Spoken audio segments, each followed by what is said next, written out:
We mentioned Starbucks approving a restructuring plan that includes job cuts and store closures. Let's talk about that with Bloomberg's Shelly Banjo. She's our managing editor for Global Business. And Shelly, this is Brian Nichols' second round of job cuts since he took over a little over a year ago. Since then, Starbucks shares are down 6%. So, is he going to finally do something to make these moves in the right direction? I think that's what investors are hoping. We saw the shares pretty much flat on this news, and you might be wondering why.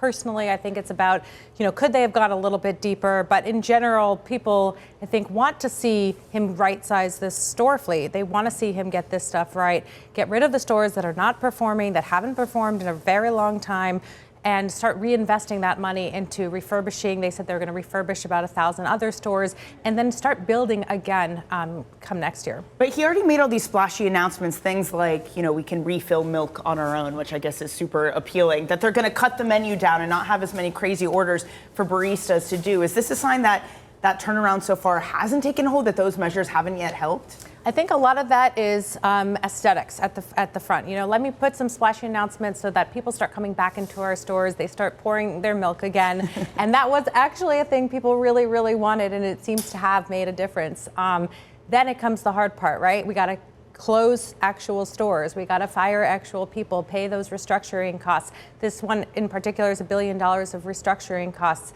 That takes time. That doesn't really tend to resonate with customers. In fact, it's bad press often when, you shut a store down and people lose their jobs. And so a lot of this is the hard part, but is impeccable and important to get this company, operating as it should be.